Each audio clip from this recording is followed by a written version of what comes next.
I discovered my parents gave our family business to my sister, with mom saying, "Jessica has vision, you're just good with your hands, not your brain." My sister declared, "Finally, parents who recognize superior leadership skills." So I stopped my 60-hour unpaid weeks. When dad called about our biggest client canceling, I replied, "Let the air handle it. This is going to be long, but I promise the payoff is worth every word." Hey Reddit, longtime lurker, first-time poster here. I've been debating whether to share this story for months, but recent events have convinced me that you guys would appreciate the absolute chaos that unfolded. This happened over the course of 18 months, and honestly, I'm still processing some of it. Before I dive in, let me give you some context about who I am and why this whole situation hit me so hard. I'm 31 years old, and I've literally grown up with grease under my fingernails.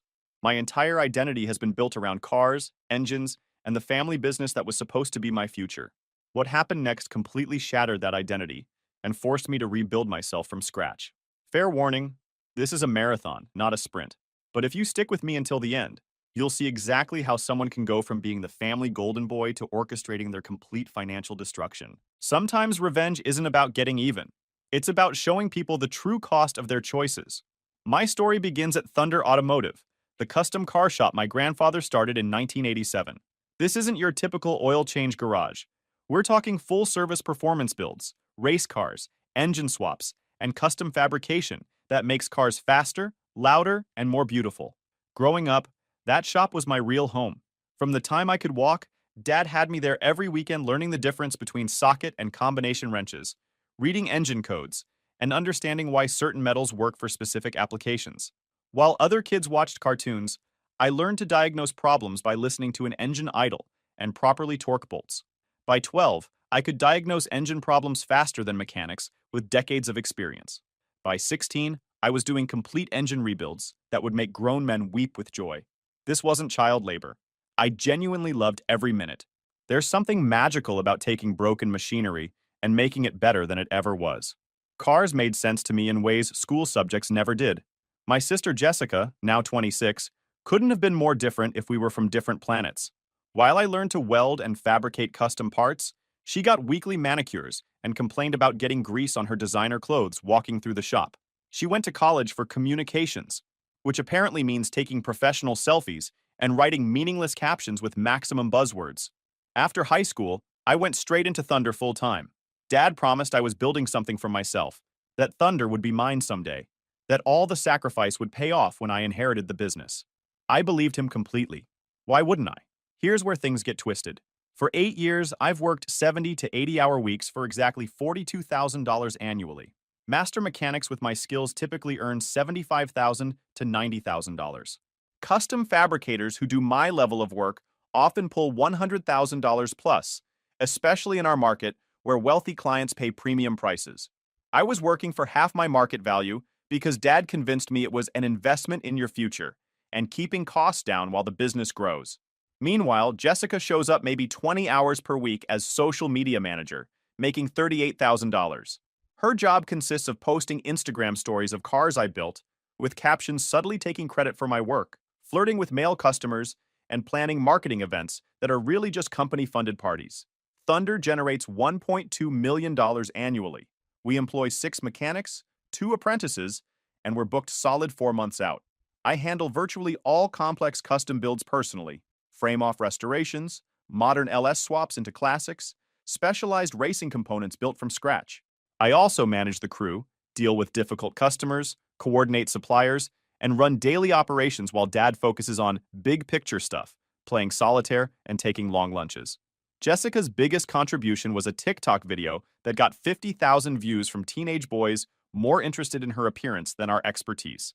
Dad acted like she'd invented social media and started talking about how Jessica understands the modern marketplace. My sacrifices were substantial. No serious relationships in 3 years, because I'm always working. I live in a cramped apartment I can barely afford and drive a 15-year-old truck while Jessica cruises in a BMW company car. My social life evaporated. Friends stopped inviting me because I always canceled for work emergencies. The breaking point came last Christmas with our biggest contract ever. 3 custom street rods for a tech entrepreneur, a 6-figure project that would establish Thunder's reputation at a new level. I spent 3 solid months designing everything from scratch, Working every weekend, sleeping at the shop more than home. Jessica's contribution was posting behind-the-scenes videos, posing next to my work with captions like, "Another masterpiece from the Thunder team. So proud of what we accomplished." Teamwork. She spent maybe 10 minutes total looking at the cars. When the client picked up his completed vehicles, he was blown away. He spent an hour praising the craftsmanship and handed Dad an additional $15,000 cash tip, saying it was well-deserved for work exceeding every expectation. Dad pocketed that tip without mentioning it to me. That evening, he took Jessica to celebrate at the city's most expensive steakhouse. I found out from Jessica's Instagram story, champagne and lobster photos captioned, "Celebrating another successful Thunder project.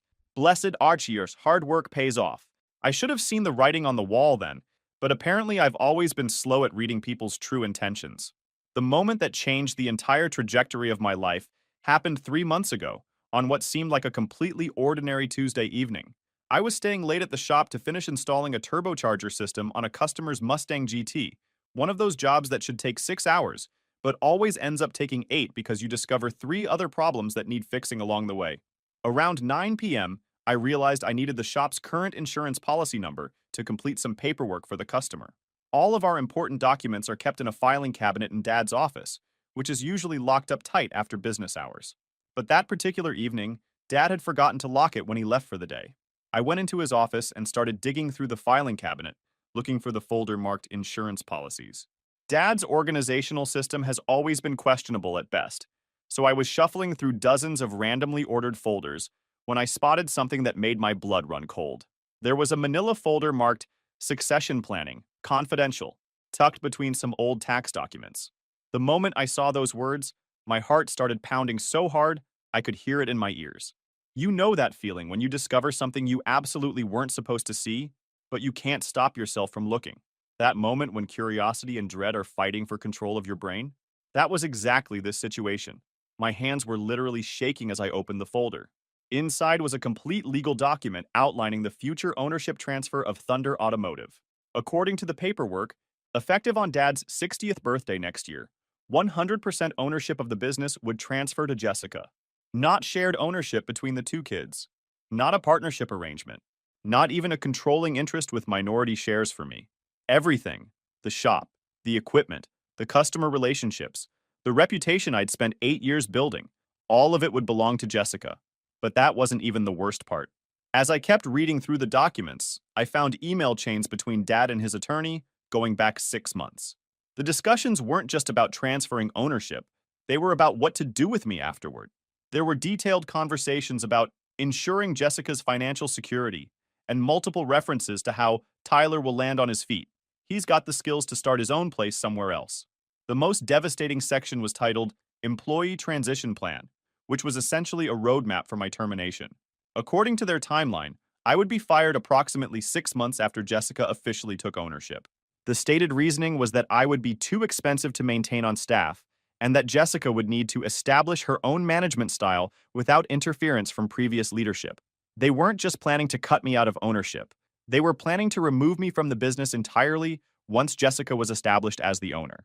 The business that I had literally built with my own hands, the reputation that existed primarily because of my work and expertise, the customer relationships that I had developed and maintained, all of it was going to be taken away from me and handed to someone who couldn't change her own oil. I sat in that office chair reading and rereading those documents until almost 3 a.m., trying to process the magnitude of the betrayal. 8 years of my adult life. Every weekend I'd worked instead of having a social life. Every relationship I'd neglected because Thunder came first. Every dollar I'd sacrificed in below-market wages because I thought I was building equity in my future. Every late night, every missed holiday, every time I'd put the business ahead of my own needs and wants, it was all for nothing.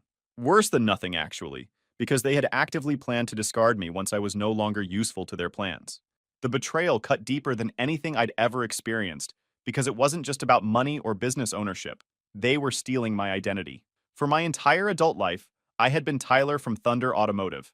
Every major custom build that had established our reputation in the past 5 years was my design, my fabrication, my problem solving, my blood and sweat and expertise.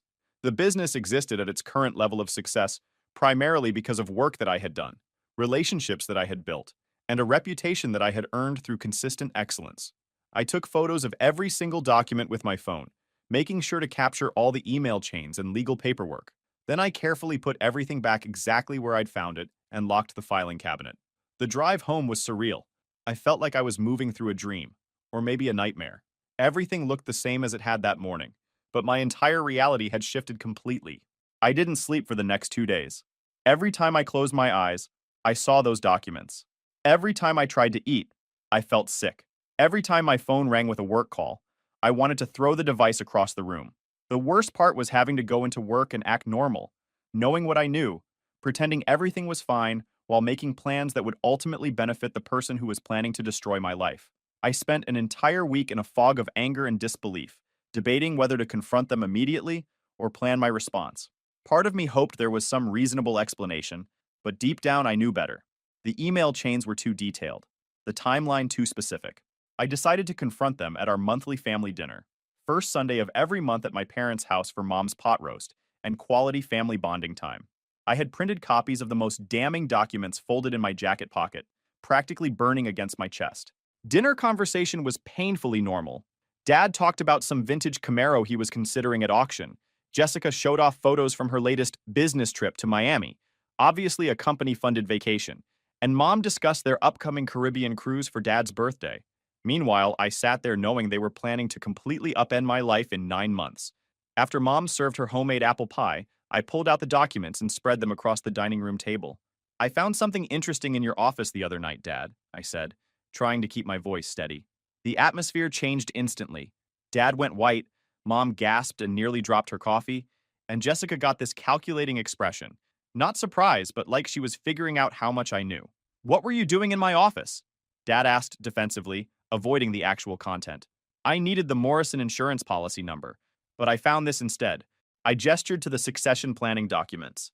"Care to explain why I'm learning about your retirement and ownership transfer from confidential legal documents?"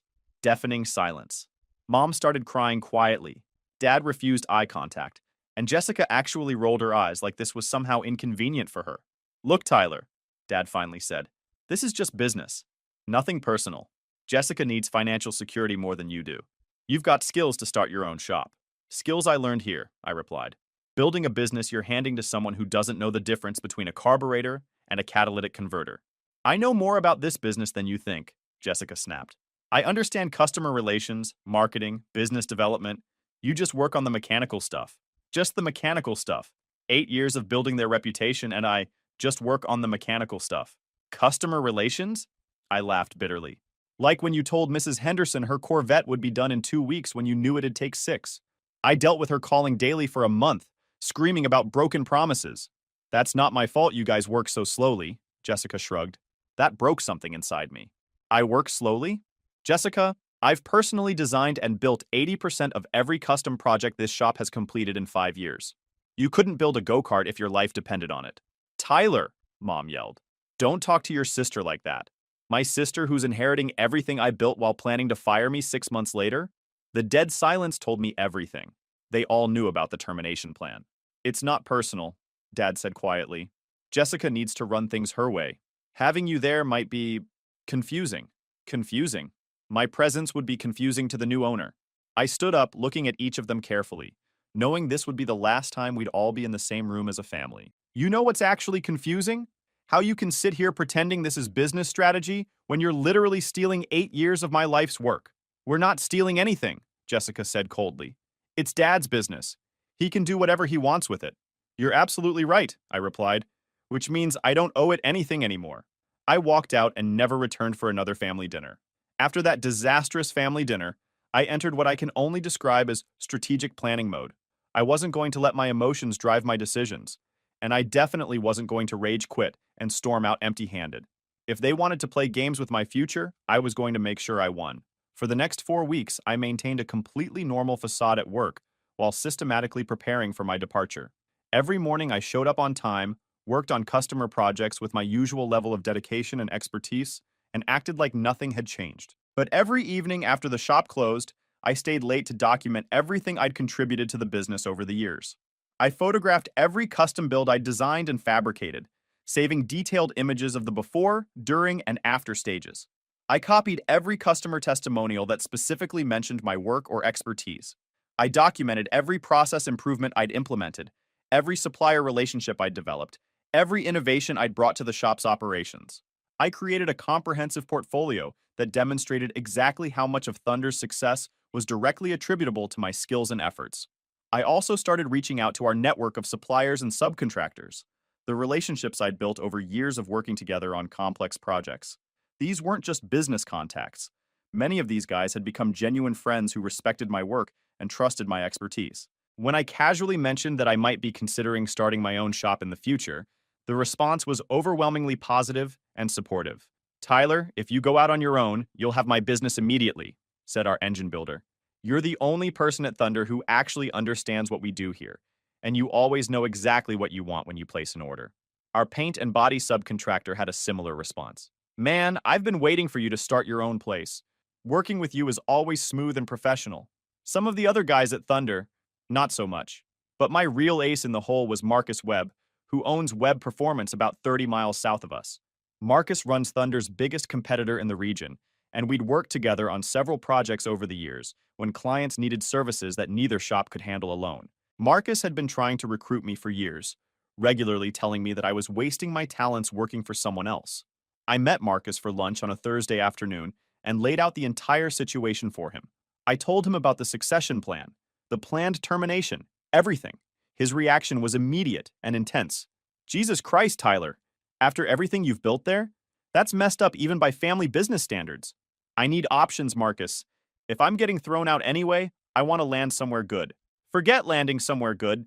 How about we make sure you land on top? I've got a proposition for you.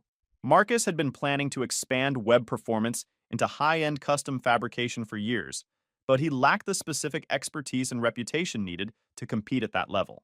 He offered me a partnership arrangement, 40% ownership of a new division called Web Custom Works, plus an $85,000 annual salary to start, with performance bonuses tied to the division's growth. I'll do you one better, he continued. I'll hold off on announcing the new division for a couple of months. When you're ready to make your move, we'll launch with a comprehensive marketing campaign highlighting your experience and showcasing your previous work. Your reputation will follow you, and their best clients will follow your reputation. It was perfect. Not only would I land on my feet financially, but I'd be taking a significant chunk of Thunder's most profitable business with me. The high-end custom clients who specifically sought out my expertise would have every reason to follow me to Web Custom Works. I also reached out to Jake Morrison, the tech entrepreneur whose 3 street rods I'd built the previous year. He'd been so impressed with my work that he'd already referred several other wealthy clients to Thunder, representing hundreds of thousands of dollars in potential future business. When I explained that I was planning to start my own operation, his response was immediate and enthusiastic. Tyler, you're an artist with engines and metal. Any shop you start will have my full support and my referrals. I'll make sure everyone in my network knows where to find you. By the end of that month, I had everything in place. A new job with significantly better pay and partial ownership, a pipeline of high-value clients ready to follow me, and a comprehensive plan that would essentially gut Thunder's custom fabrication business. More importantly, I had a clear timeline and strategy for executing my departure in a way that would maximize the impact. I spent another week fine-tuning the details and making sure every piece of my plan was solid. Then I was ready to pull the trigger. I chose a Friday afternoon for maximum chaos and minimum damage control. Jessica wasn't in the shop, shocking for a weekday, and Dad was in his office doing whatever passes for work. At exactly 4 p.m., I walked into Dad's office and placed my resignation letter on his desk. Effective immediately, I am resigning from my position at Thunder Automotive. Today will be my final day. What's this? He asked without looking up. My resignation. His head snapped up, face cycling through confusion, disbelief, anger, and finally panic. You're what? Tyler, you can't just quit. We've got the Henderson restoration, the Morrison project, the Mustang turbo build. You'll figure it out, or Jessica will. She is going to be the owner after all. This is ridiculous. You're being emotional and irrational. We already talked last month at dinner. You made your position very clear about my future role. He stood up quickly, grabbing my arm. Wait, maybe we moved too fast with succession planning. Maybe we need to reconsider, bring you into ownership discussion. Maybe. Dad, you planned this for months. You were going to fire me next year without warning. There's nothing to reconsider. Tyler, please. We need you here. The business needs you. The business needed me for 8 years. but according to your plans, it won't need me next year. So why pretend it needs me today? I cleaned out my toolbox and walked out. Within an hour, my phone was ringing constantly. Dad called 6 times, Mom called crying, even Jessica called, probably the first work-related contact ever from her. I let everything go to voicemail. Weekend was absolute chaos. Saturday morning, they had 3 major projects requiring my expertise, and suddenly nobody could handle complex fabrication work. Dad tried getting other mechanics to cover, but they were parts installers, not custom fabricators. Carlos called Saturday evening. Dude, it's chaos. Your dad spent all day rescheduling appointments, explaining to customers why their cars won't be ready. Jessica showed up for an hour, took selfies, then left when she realized there was actual work. Monday morning, Dad appeared at my apartment at 6 a.m., looking like he hadn't slept. You've made your point. Come back and we'll figure this out together. Figure what out? You've already decided the company's future. We can change the succession plan, make you a partner. Maybe 50-50 ownership with Jessica. Now you want to make me a partner? After I quit? After your golden child proved she can't handle one day without me? She's learning. She needs time and experience. Time to learn what? The difference between a wrench and screwdriver? Dad, she couldn't assemble IKEA furniture, let alone run a custom shop. He looked defeated. What do you want? Name your terms. I don't want anything from you. I'm done with Thunder. That's when I delivered the knockout punch. Oh, and Dad, Web Performance is announcing their new custom fabrication division next week.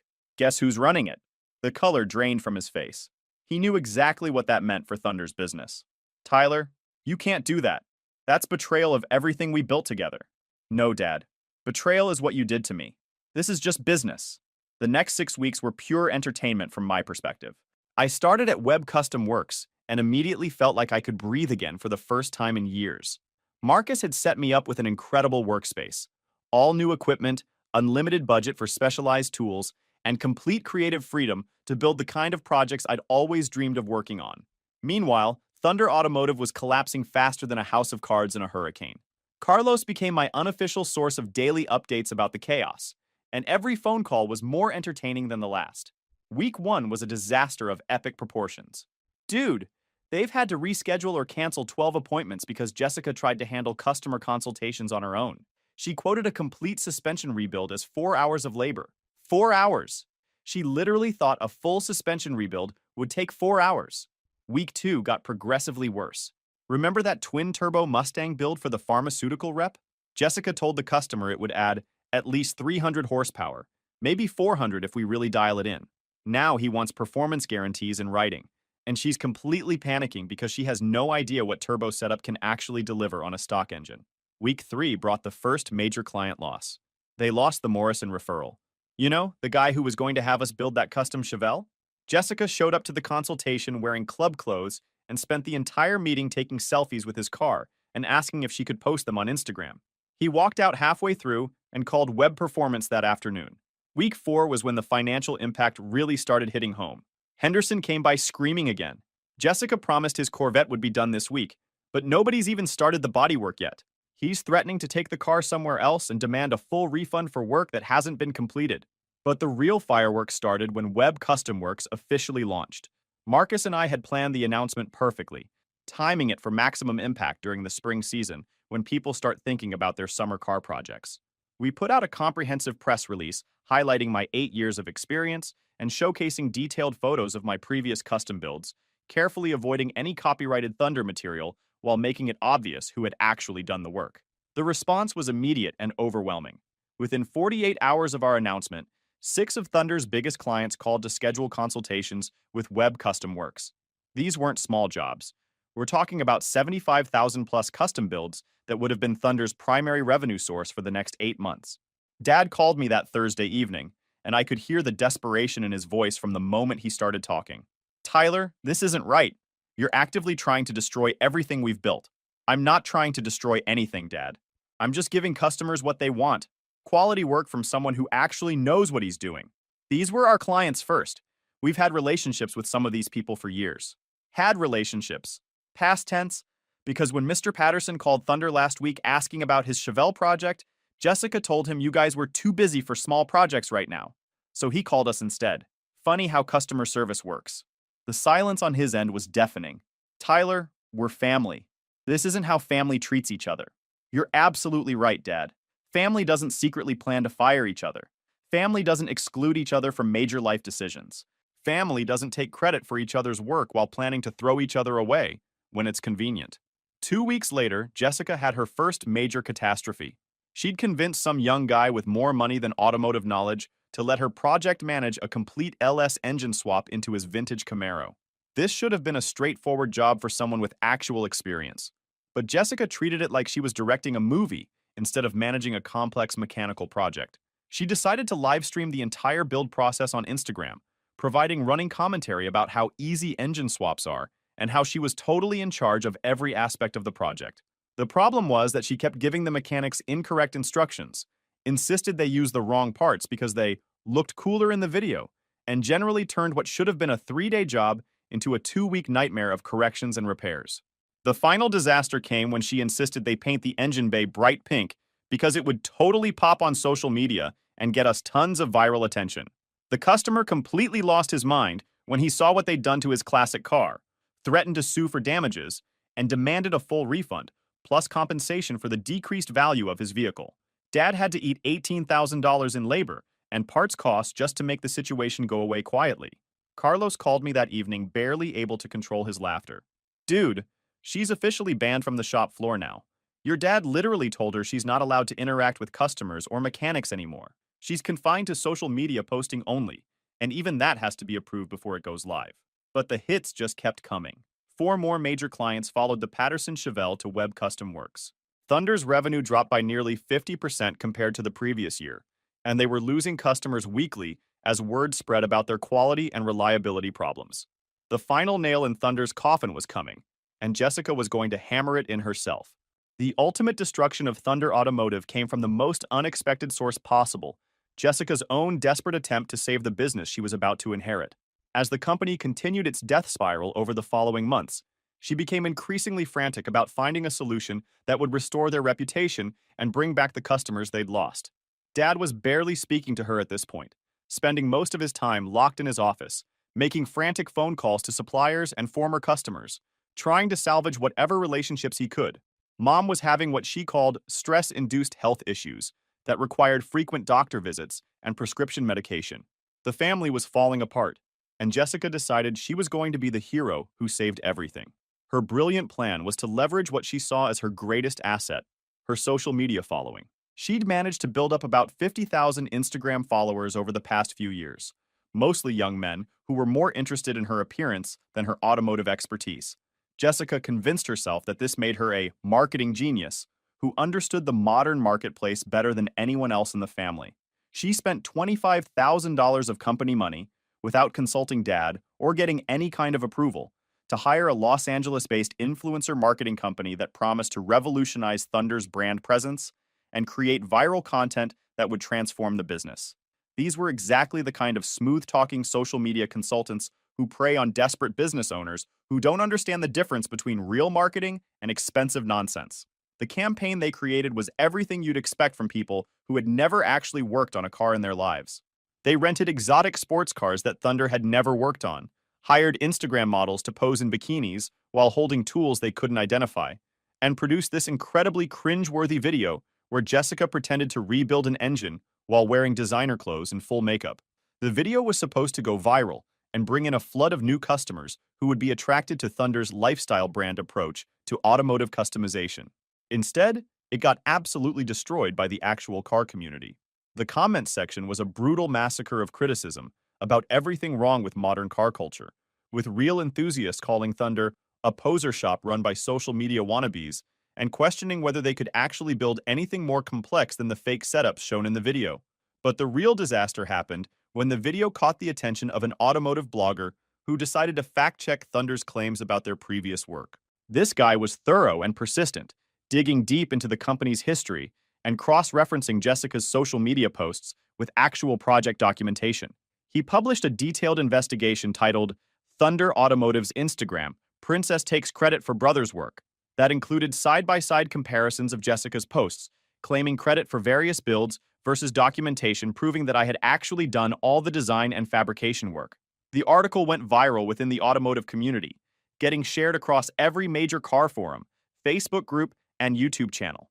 The piece was picked up by several automotive trade publications and even got mentioned on a few popular YouTube channels that focus on industry drama and controversies. Within a week, Thunder Automotive had gone from being a respected local shop to being a nationwide joke that represented everything wrong with social media culture invading authentic automotive craftsmanship. The reputational damage was catastrophic and immediate. Existing customers started canceling their projects and demanding refunds. Suppliers began requiring cash payments up front instead of extending the net 30 terms that Thunder had enjoyed for years. Even basic customers started taking their oil changes and routine maintenance to other shops because they didn't want to be associated with the fake Instagram shop. 3 weeks after the video was published, Thunder Automotive was essentially bankrupt. They couldn't make payroll, couldn't pay suppliers, and had no customers willing to trust them with significant projects. Dad was forced to lay off 4 of the 6 mechanics, keeping only Carlos and one other guy to handle the handful of basic repair jobs they still had coming in. That's when Dad called me, and for the first time in our entire relationship, he wasn't angry or demanding or trying to manipulate the situation. He was begging, "Tyler, please, I need your help. Please. We're going to lose everything. I'm sorry to hear that, Dad, but I don't see how that's my problem anymore. You could come back. We could start over together. I'll give you full ownership of whatever's left." Jessica has agreed to step away completely. Step away to what? Another influencer marketing disaster? Dad, she just spent $25,000 to turn your business into a national laughingstock. That's not a mistake or a learning experience. That's complete incompetence. She knows she messed up. She's learned her lesson. Her lesson cost you the entire business. Why would I want to inherit a sinking ship with no customers, no reputation, and no money? The desperation in his voice was painful to hear. Tyler, we're going to lose the shop. We're going to lose the house.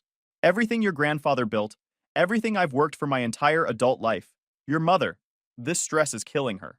She's been crying every day for 2 months. That's really unfortunate, Dad. But you made your choices when you decided Jessica was more valuable than the son who actually built your business. I was wrong. I was completely wrong about everything. You were right about Jessica, right about the business, right about everything. I should have listened to you years ago. You should have included me in the succession planning from the beginning, instead of secretly arranging to steal my life's work. I know I messed up, but we're still family. Can't we find a way to work this out? That weekend, Thunder Automotive officially closed permanently. Dad couldn't make the final payroll, couldn't pay the outstanding supplier invoices, and had no realistic prospect of generating enough revenue to continue operations. 35 years of business, gone in less than 8 months. The final insult came when they had to auction off all the shop equipment to pay the most pressing debts. I went to the auction and bought back my old fabrication tools for about 20% of their actual value. The same tools I'd used to build Thunder's reputation were now mine legally and officially, purchased from the wreckage of the business that had tried to discard me. Dad was there watching them auction off his life's work, piece by piece. When he saw me buying the equipment, he completely broke down. Tyler, I'm so sorry. I'm sorry about everything. You were right about Jessica, right about the business, right about everything I should have done differently. She never understood what we actually do here, never cared about the craftsmanship or the relationships with customers. She just wanted the money and the status. Where is Jessica now? I asked. Gone. She moved to Los Angeles with some influencer boyfriend she met through that marketing company. She hasn't called or texted since the business closed. Left us with all the debt and all the problems she created. Mom came over with tears streaming down her face. Tyler, honey, please. Your father made terrible mistakes, but we're still family. We're losing our house. We don't have any retirement savings left. Can't we figure out some way to work together again? I looked at both of them, broken, defeated, facing bankruptcy, because they had chosen the wrong child to bet their future on. Part of me felt sorry for them, but a larger part of me remembered 8 years of being taken for granted, 8 years of sacrificing my own needs for their benefit, 8 years of building something I thought would be mine someday. You made your choice 8 years ago when you decided I wasn't worth including in succession planning discussions. You made it again when you decided to fire me after handing the business to Jessica. And you made it every single day when you praised Jessica for work I did while paying me half of what I was worth. We can start over, Dad pleaded. We can rebuild together. I've learned my lesson. No, we can't. Because I already rebuilt. And I did it without you. I left them there at the auction and never looked back. Web Custom Works is now the premier high-end automotive customization shop in our region. We're booked solid for the next 10 months, have a waiting list of clients that stretches over a year for major projects, and just hired our 8th full-time fabricator. Marcus offered to sell me an additional 20% ownership stake in the company, and my annual earnings are now approaching $140,000 plus profit sharing.